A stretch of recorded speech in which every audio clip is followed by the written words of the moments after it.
함께 보실 하나님 말씀은 구약성경 잠언 13장입니다. 11월 13일 잠언 13장을 읽는 날입니다. 좀 길지만 1절부터 마지막 25절까지 함께 봉독하겠습니다. 구약성경 잠언 13장 1절부터 25절까지 말씀, 구약성경 924쪽 전후를 보시면 되겠습니다.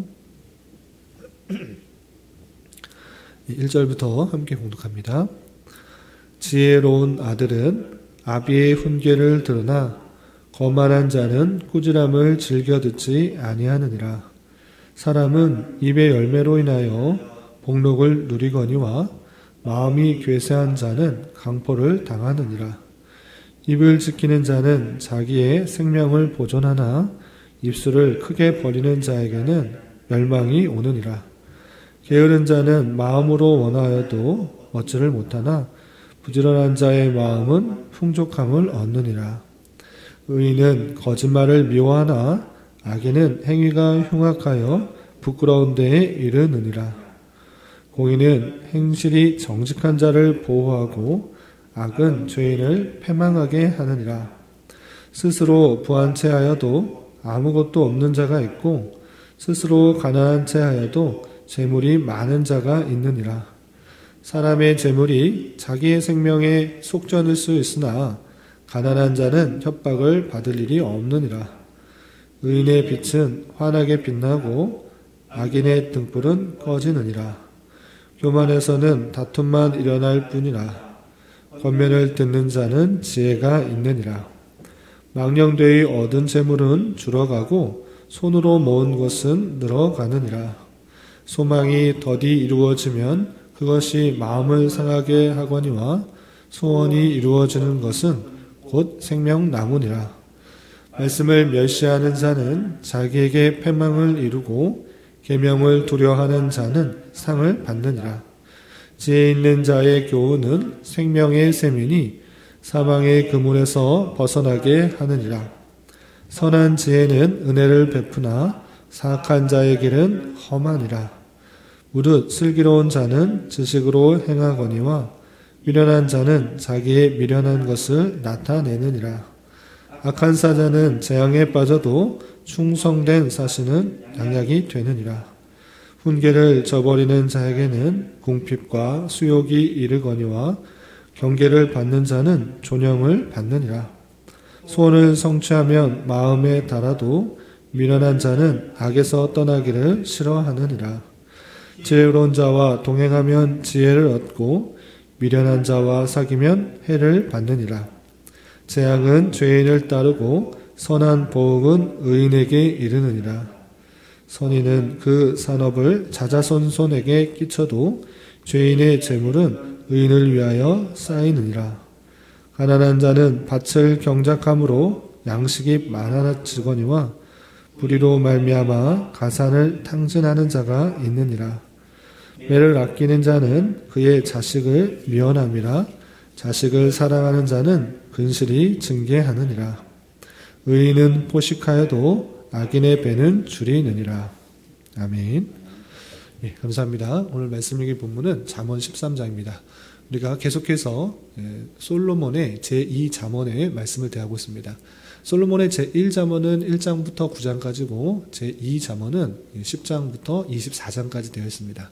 그런데 이 솔로몬의 제2잠언 중에 앞부분인 10장부터 15장까지는 특별히 의인의 길과 악인의 길, 또 지혜로운 자의 길과 또 어리석은 자의 길을 대조적으로 계속적으로 반복적으로 나타내면서 의인의 길과 또 악인의 길이 완전히 다른 두 길이다라는 것들을 보여주고 있습니다. 문학적 기법으로 반의 대꾸법이라고 하는데 반대되는 내용을 계속적으로 대꾸해서 반복해서 보여줌으로 말미암아 대조적으로 강조하고 있는 것을 볼 수 있습니다. 그래서 악인의 길에서 의인의 길로 가라 이런 뜻이 아니라 두 길의 차원이 완전히 다른 것인 줄 알아 지혜 있는 자, 의인의 지혜, 의인으로서의 삶이 어떠한지를 보여주고 더욱더 그 길로 향할 수 있도록 교훈하는 내용인 것입니다.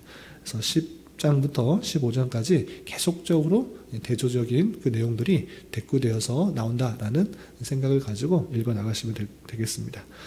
그리고 오늘 말씀드린 부분인 13장에서도 다양한 지혜로운 자와 어리석은 자, 또 의인과 악인의 대조적인 모습들을 보여주고 있는데 다양한 내용들을 하나하나 설명하기보다는 반복되어서 많이 나온 내용 세 가지를 묶어서 그 내용 위주로 좀 살펴보도록 하겠습니다.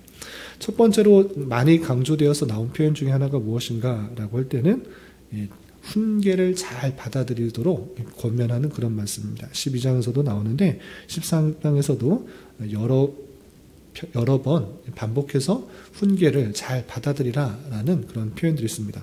어떤 표현들이 있는가? 먼저 1절에서 보면 이런 표현이 있습니다. 지혜로운 아들은 아비의 훈계를 들으나 거만한 자는 꾸지람을 즐겨 듣지 아니한다 라고 했습니다. 지혜로운 아들, 의인 또는 지혜가 있는 자는 훈계에 대해서 또 특별히 부모로부터 오는 훈계, 여러 가지 권면이나 책망, 그런 훈계를 잘 듣는다라고 표현하고 있습니다. 그렇지만 거만한 자는 그 꾸지람을 듣지 않고 나에게 상처를 주는 말, 좀 힘들게 하는 말, 마음 상하게 하는 말이 있으면 받아들이지 않고 그냥 쳐낸다라는 것입니다. 오히려 그 지혜 있는 자는, 지혜로운 아들은 그 여러 가지 훈계가 있을 때 내 잘못이 없는가 잘 살펴서 그 내용을 바꿔가는 그 모습 가운데 있다라고 교훈하고 있습니다. 또한 좀 건너뛰어서 10절에는 이런 표현도 있습니다. 10절 보면 교만에서는 다툼만 일어날 뿐이라 권면을 듣는 자는 지혜가 있다라고 표현하고 있습니다. 악인, 지혜 없는 자 또는 교만한 자는 그 자신이 옳다라는 생각, 자신을 바꾸지 않으려는 그런 마음들 때문에 다툼만 일어나는 것입니다. 여러 가지 조언을 하거나 격려를 하거나 여러 가지 마음들이 있을 때 그 마음과 자신의 마음과 맞지 않는다고 하면 자신의 생각이 늘 옳다 생각하여서 그것을 오히려 격려하고 충고하는 것이 다툼이 되는 것입니다. 그러나 의인은 어떠한가? 지혜 있는 자는 어떠한가? 권면을 듣는다. 여러 가지 충고하는 것, 권면하는 것, 그 내용이 온전히 다 맞지는 않더라도 여러 가지 주는 말 속에 나와 비슷하게 나에게 적용할 수 있는 말들이 있는 것입니다. 모든 말이 다 맞지는 않는다고 해도 수많은 사람들이 여러 가지 이야기를 할 때 그런 면도 이렇게 생각할 수 있겠구나라고 생각하면서 그 권면을 듣는 자, 그것이 지혜 있는 자고 의인으로서의 마땅한 모습이다라고 하는 것입니다. 그 말을 통해서 내 삶을 점검해보고 바꿀 것은 바꾸고 고칠 것은 고치는 것, 그것이 지혜자의 모습이다라고 표현하고 있습니다. 또 비슷한 표현이 13절에도 이런 표현이 있습니다. 13절 말씀을 멸시하는 자에게는 패망을 이루고 계명을 두려워하는 자는 상을 받느니라. 말씀이 있을 때, 계명이 있을 때 하나님의 말씀에 비추어서 내 삶을 늘 점검하는 것입니다. 그러나 그 말씀은 그냥 누구에게 해당되는 말씀이지 나하고 무슨 상관인가 라고 하면서 무시하고 멸시하고 그 말씀이 선포됨에도 불구하고 그 계명이 있음에도 불구하고 전혀 나와 상관없는 말씀으로 대할 때 그것은 참으로 어리석은 자고 패망하는 지름기다, 이렇게 교훈하고 있는 것입니다. 그래서 말씀을 잘 듣고 또한 계명을 잘 살펴 내게 충고하고 내게 지적하는 말씀들을 살펴보면서 내가 고쳐야 될 것이 무엇인지 또 하나님께서 원하시는 것들이 무엇인지를 잘 살펴 늘 고쳐나가고 늘 회개하는 그 모습 가운데 있어야 될 것을 교훈하고 있는 것입니다. 또한 14절에도 비슷한 표현이 있습니다. 14절 지혜 있는 자의 교훈은 생명의 셈이니 사망의 그물에서 벗어나게 한다. 지혜 있는 자의 교훈, 참된 교훈, 그 교훈으로 말미암아 생명을 얻을 수 있다. 생명의 근원이 나올 수 있다. 그러니까 그 교훈에 따라서 내 삶을 바꿀 수 있도록 계속적으로 생각해라 라고 하고 있는 것입니다.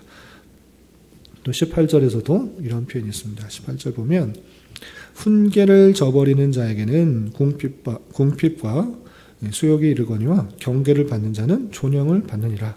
훈계, 경계, 여러 가지 책망이나 교훈하는 그런 여러 가지 말들이 있을 수 있습니다. 그런데 그 훈계, 그런 경계, 그런 책망, 그런 말씀들을 저버리는 것이 아니라 그것을 잘 받아들일 때만이 존영을 얻고 또 생명을 얻고 발전이 있다, 이렇게 표현하고 있는 것입니다.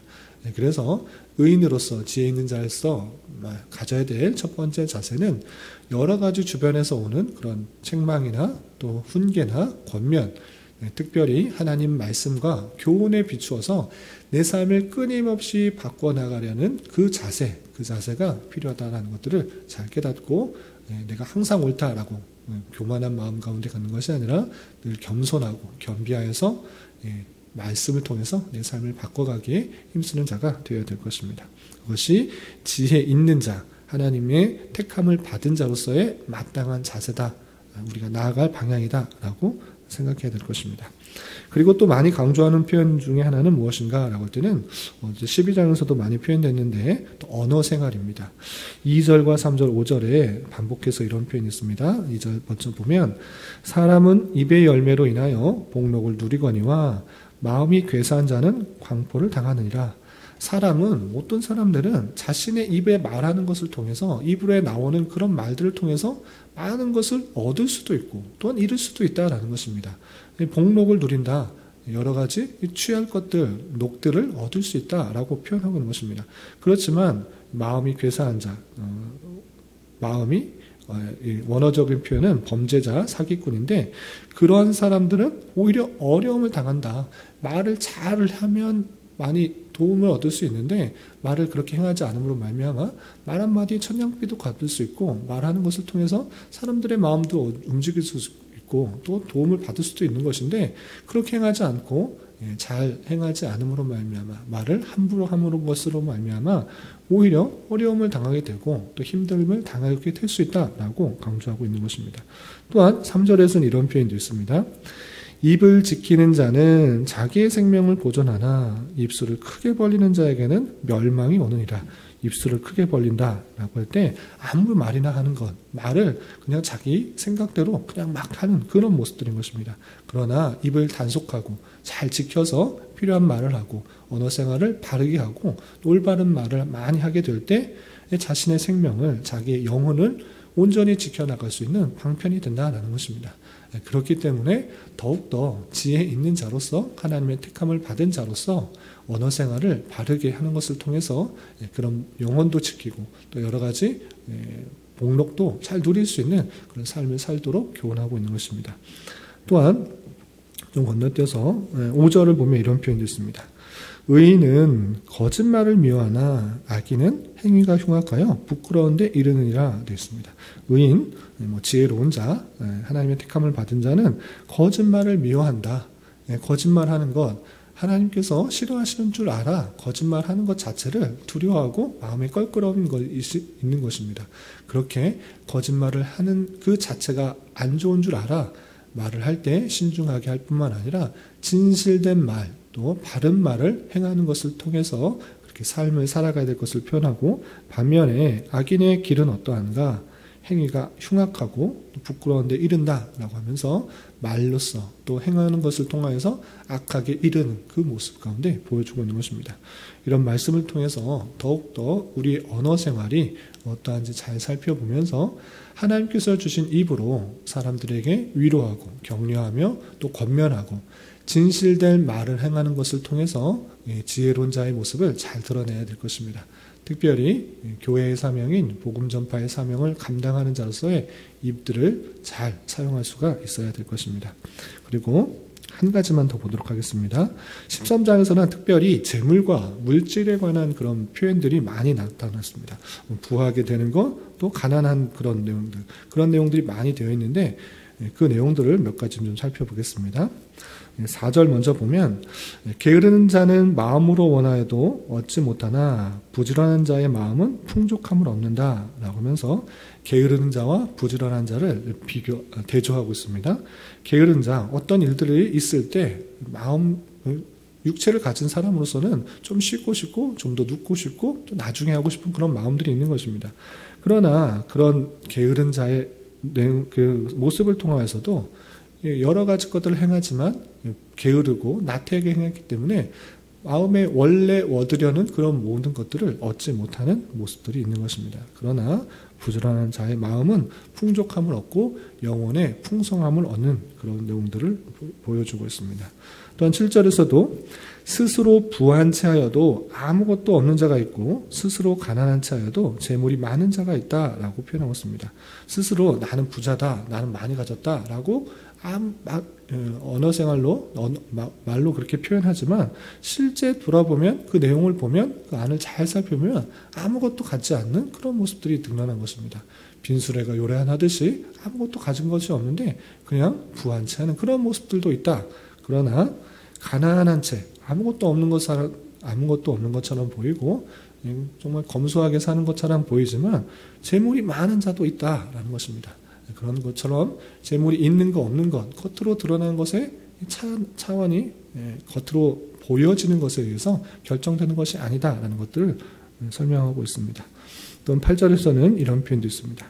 사람의 재물이 자기 생명의 속전일 수 있으나 사람의 재물이 많은 것, 그런 많은 것들을 통해서 무엇을 할 수 있는가? 속전, 어떤 것에 생명을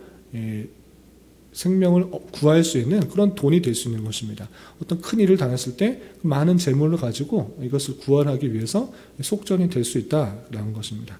그러나 반면에 가난한 자는 협박을 받을 일이 없다. 가난한 자는 강포로 당하지 않고 강도로부터 돈이 없는 것을 알기 때문에 그런 위협이나 속전을 요구할 필요가 없는 그런 모습들을 보여주고 있는 것입니다. 가난할 때 아무런 위협이 없고 또 부할 때는 또 위험을 당할 수도 있는 그런 모습, 그 재물에 있어서 장단점이 늘 있다는 사실들을 잘 기억하고 살펴보아야 될 것입니다. 또 어떤 표현들이 있는가? 11절에 이런 표현도 있습니다. 11절 보면 망령되이 얻은 재물은 줄어가고 손으로 모은 것은 늘어가느니라. 망령되이 얻은 재물은 무엇입니까? 바르게 얻는 것이 아닙니다. 땀의 대가로 얻는 것이 아니라 사람을 속이고 다양한 불의의 방법으로 재물을 모아갈 수도 있는 것입니다. 그러나 그렇게 망령되이 얻은 재물, 불의하게 모은 재물은 줄어가게 마련이다 라고 표현하고 있습니다. 그러나 손으로 모은 것, 땀을 흘리고 열심히 일한 대가로서 그 노력해서 얻은 그 재물들은 늘어가게 된다라고 표현하고 있습니다. 그러니까 더욱더 불의한 방법으로, 잘못된 방법으로 재물을 모아가는 것이 아니라 땀의 대가로, 정당한 대가로 열심과 수고와 충성을 다하여 봉사하는 것을 통해서 재물을 얻기에 더욱더 힘써야 된다라고 표현하고 있는 것입니다. 또한 좀 건너뛰어서 22절과 23절 보면 이런 표현도 있습니다. 선인은 그 산업을 자자손손에게 끼쳐도 죄인의 재물은 의인을 위하여 쌓으니라. 선인 의인 또는 지혜가 있는 자, 그 자는 그 갖고 있는 그런 산업 재물들은 자자손손에게 끼칠 수가 있다. 자자손손에게 선한 영향력을 미쳐서 대대로 그 재물들이 쓰여질 수 있다. 이렇게 표현하고 있습니다. 그러나 죄인, 지혜가 없는 자, 어리석은 자, 이 재물들은 어떻게 되는가? 아무리 재물을 쌓아 보아도 그 재물들은 오히려 의인들을 위해서 돕는 일들을 하게 된다라고 표현하고 있는 것입니다. 악한 마음을 가지고 아무리 재물을 쌓아봤자 자신에게 도움되는 것이 아니고 의인에게, 지혜가 있는 자에게 쌓이게 되는 것이니 더욱더 선한 마음을 가지고 또 바른 자세로 여러 가지 재물들을 모을 수 있도록 권면하고 있는 것입니다. 또 23절에서도 가난한 자는 밭을 경작함으로 양식이 많아지거니와 불의로 말미암아 가시난을 탕진하는 자가 있다라고 표현하고 있습니다. 가난한 자라고 했을 때 의인에 해당되는 그런 사람인데 하나님께 그 택함을 받은 의인 또는 지혜가 있는 자는 밭을 경작함으로 수고를 함으로 열심히 노력함으로 자에게 주겨진 일들을 최선을 다해 감당함으로 말미암아 양식이 많아진다라고 표현하고 있습니다. 그러니까 자신의 맡겨진 일들에 최선을 다하고 수고하고 노력하고 부지런히 일들을 감당함으로 말미암아 그것의 대가로 많은 양식들이 쌓여질 수 있다라고 표현하고 있는 것입니다. 그러나 불의로 말미암아 가산을 탕진하는 자가 있다. 올바른 방법으로 행하지 않고 또 탐욕된 방법으로 또 망령되이 행하는 것들로 말미암아 자기가 갖고 있는 여러 가지 재산마저 없어지게 되는 일도 있다라고 표현하고 있는 것입니다. 더욱더 무엇을 강조하고 있는 것입니까? 주어진 일에 최선을 다하고 부지런히 또 충성을 다하여서 그것들을 노력함으로 말미암아 재산과 재물과 양식을 얻을 수 있도록 물질적인 것을 얻을 수 있도록 독려하고 격려하는 그 말씀들을 살펴볼 수 있습니다. 그 외에 여러 가지 것들이 있는데 너무 많이 하면 아침 시간에 더 혼란스러우니까 세 가지를 기억했으면 좋겠습니다. 첫 번째, 지혜로운 자들은 책망, 교훈, 명령 그 말씀에 온전히 반응하는 자다. 그것을 멸시하고 무시하는 자는 어리석은 자요 또 악인이다 라고 계속적으로 권면하는 말씀들을 볼 수 있습니다. 이런 말씀을 대하는 자로서 더욱더 하나님의 말씀에 비추어서 내가 고쳐야 될 것이 무엇인지 또 하나님께서 원하시는 삶이 무엇인지를 되돌아보며 내 게으름과 나태함과 또는 죄성 가운데 잘못된 길에서 벗어날 수 있도록 행하기에 힘써야 될 것입니다. 그리고 두 번째로 어제도 강조했는데 언어 생활, 사람이 말을 하는 것을 통해서 많은 복록들이 쌓이기도 하고 또 없어질 수 있다는 것을 통해서 말하는 것을 더욱더 신중하게 잘 행함을 통해서 평화를 끼치고 또 덕을 세우고 격려하고 위로하고 복음을 전파하는 언어 생활을 잘 감당해야 될 것입니다. 그리고 마지막으로 우리에게 주어진 여러 가지 일들에 있어서 근면성실하게 또 최선을 다해서 충성되게 게으르지 않고 또 성실하게 부지런하게 일들을 감당함으로 말미암아 그것으로부터 오는 재물, 그 재물들이 오히려 우리를 평안하게 하고 또 대대손손 물려줄 수 있다는 사실들을 기억하면서 땀의 가치를 존중하면서 우리에게 맡겨진 일들을 최선을 다해 잘 감당해야 될 것입니다. 오늘 하루 살아가실 때, 남은 한평생 살아가실 때 이런 교훈에 따라 의인으로서의 길을 잘 감당할 수 있는 저와 여러분, 우리 모두가 될 수 있기를 진심으로 기원합니다. 기도하겠습니다. 하나님 아버지 감사합니다. 오늘 잠언의 말씀을 통하여 서로 다른 두 길이 있으며 하나님의 지혜를 구하고 찾은 자로서 어떠한 삶을 살아가야 되는지 교훈받았습니다. 이런 말씀을 대하는 자로서 훈계와 권면과 말씀과 교훈을 잘 듣고 자신의 삶을 바르게 살아가기에 힘쓰는 자 되게 하여 주시고 바른 언어 생활을 통하여서 주변에게 선한 영향력을 끼치게 하여 주시고 또 주어진 일들에 대하여 최선을 다하여 살아가게 하여 주셔서 우리에게 주어진 물질들이 올바르게 사용될 수 있는 은혜가 있게 하여 주시옵소서. 주님, 나라와 민족을 위해 기도합니다. 코로나로 인하여 정치적, 경제적 문제로 인하여 많은 어려움 가운데 있는 이 나라 가운데 주님 긍휼을 베풀어 주시고 특별히 이 나라의 위정자들 붙들어 주시고 은혜를 더하여 주셔서 백성들을 참으로 위하는 바른 정치를 할 수 있도록 인도하여 주시고 이 나라가 자유와 민주와 평화 속에서 온전히 다스려져서 모든 백성들이 고요하고 평안한 삶을 살아갈 수 있도록 인도하여 주옵시며 특별히 창조 질서를 파괴하는 여러 가지 법률들이 제정되지 않도록 역사하여 주시옵소서. 주님, 11월은 결산과 계획의 달로 보내게 됩니다. 한 해를 되돌아보며 잘 반성하게 하여 주시고 내년에 여러 가지 일들을 잘 계획할 수 있도록 인도하여 주시옵소서. 주님, 교회 내 육체 연약함으로 직장과 사업장의 문제로 가정의 여러 가지 문제로 주님께 간절히 부르짖으며 나아가는 여러 지체들이 있습니다. 주님께서 그 기도에 신실하게 응답하여 주시고 역사하여 주셔서 하나님의 선하심과 인자심을 깊이 경험하는 기회 되게 하여 주시옵소서. 오늘은 주일을 준비하는 한 날입니다. 모든 성도들이 주일의 은혜를 기대하며 기도로 준비하게 하여 주시고 내일 있게 되는 운영위원회 정기 모임에도 은혜 주셔서 여러 가지 사항들을 주님의 마음으로 잘 논의하고 결정할 수 있도록 인도하여 주시옵소서. 이 시간 각자 간절히 기도하는 기도 제목 주님께서 들으시고 가장 선한 것들로 응답하여 주시옵소서. 예수님의 이름으로 기도 올리옵나이다. 아멘.